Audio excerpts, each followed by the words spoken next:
Chapter 10 the Assam Land and Revenue Regulation 1886 ni Chapter 10 ni Odhinaw दानानै होनाय tribal belt ब्लकनि हा हुफोरा जाहाथे protected जायो जोंनि प्रोटेक्टेड मानसिफोरा लैंडलेस नङा किन्तु पेपारलेस गतिके जोंनि मानसिफोरनो जाहाथे पेपार होयो हानि लीगल डकुमेन्ट जाहाथे जोंनि प्रोटेक्टेड क्लासनि मानसिफोरा मोननो हायो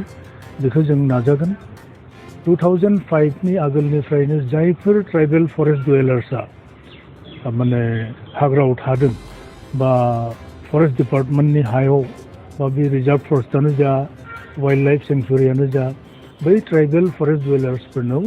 हानि मोनथायखौ होनांगौ थांनाय 12 फेब्रुवारियाव आसाम सरकारा 74 सिनियर ग्रेड एसीएस प्रमोशन होदों senior grade 2 ACS officer promotion होदों जोंनि शेड्यूल ट्राइब प्लेन्सआ मोननांगौमोन 7 पोस्ट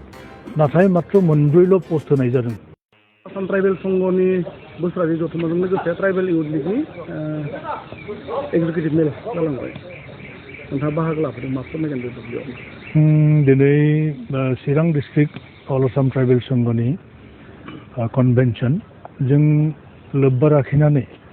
एन्टायर बिटिसिनि जा अल आसाम ट्राइबेल इउथ लिगनि सोद्रोमाफोरनि मोनसे वर्कार्स मिट तो बेवहाय जोंखौबो लेंहरनायखाय जोङो साबायखर बावदों अर्गेनाइजिं कमिटिखौ तो जोंनि ट्राइबेल माहारिनि जेसेबां जोंहा ग्रीवेन्सेस दङ हा हुनि लानानै बा जोंनि जेसेबां मोनथाय कन्स्टिट्यूशनल राइट्स प्रोटेक्शननि सोमोन्दै बेहाय सावरायनाय जागोन बे वर्कार्स मिटआव आरो फैबाय थानाय दिनफोराव जोंनि सिगाङाव जेसेबां चेलेन्ज बे चेलेन्जफोरखौ जों बोरैहाय माने माबा खालामगोन फेस खालामगोन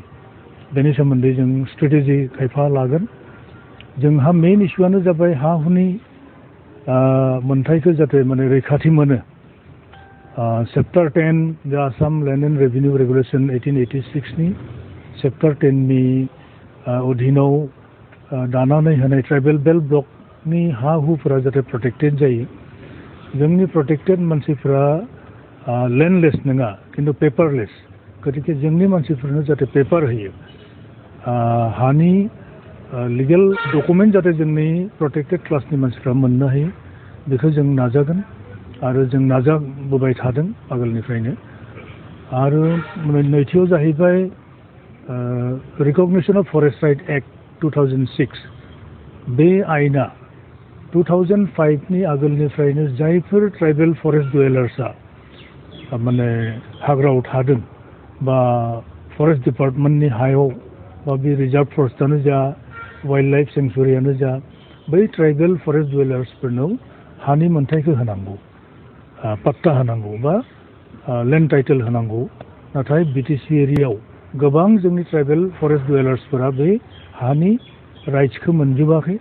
ओंखायनो जोङो ट्राइबेल इउथ लिगनिफ्राय जा बा ट्राइबेल संघनिफ्राय जा जों बेखौ दाबि दैखांबोबाय थादों आरो दैखांलांबाय थागोन जों नांलांबाय थागोन मेनलि बे हा हुनि आरो रिजार्वेशन पलिसियाबो प्रपारलि इमप्लिमेन्ट जायाखै दा बावैसो थांनाय 12 फेब्रुवारियाव आसाम सरकारा 74 सिनियर ग्रेड एसीएस प्रमोशन होदों senior grade 2 ACS officer promotion होदों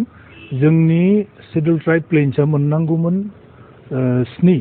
पोस्ट नाथाय मात्र 4 पोस्ट होनाय जादों शेड्यूल ट्राइबफोरनाव शेड्यूल ट्राइब प्लेन्सनाव किन्तु बेवहाय जों नुनो मोन्दों शेड्यूल कास्टनो मोर देन 18% होदों आरो शेड्यूल ट्राइब हिल्सआ मोननांगौ ओनलि 5% किन्तु बिथांमोननो अलमोस्ट 11% रिजार्वेशन होदों बे टटेलि भायोलेशन जादों स्टेट रिजार्वेशन पलिसिनि ग्रस भायोलेशन जों बेखौ माबा खालामदों प्रोटेस्ट खालामदों आरो अलरेडि जोङो आसामनि गिबि मन्त्रि डक्टर हिमन्त बिश्व शर्मानो जोङो कमप्लेन लज खालामबाय आरो जोंनि ट्राइबेल एफेयार्स मन्त्रि डक्टर अनुज पेगुनिसिमबो जोङो एप्लिकेशन होदों मैया बेनि इनकुवारि जों नागिरदों आरो रिजार्वेशन पलिसिया प्रपारलि इमप्लिमेन्ट जानांगौ जोंनि जुनियर जेसेबां एसीएस अफिसार दं बिथांमोना लेजिटिमेट राइटखौ मोननांगौ बिथांमोना प्रमोशन मोननांगौ डिउ प्रमोशन आरो गोबां जोंहा केन्डिडेट दंखायो आगोलाव बेफोरबायदि खालामदों गभर्नमेन्टआ बे बिराद अन्याय जादों ट्राइबेलफोरनि थाखाय बा बिसेसकरि प्लेन्स ट्राइबेलनि प्रति बहुत अन्याय खालामनाय जादों आरो बे सिनियर ग्रेड 2 ACS अफिसार प्रमोशननि थाखाय जों नांलांगोन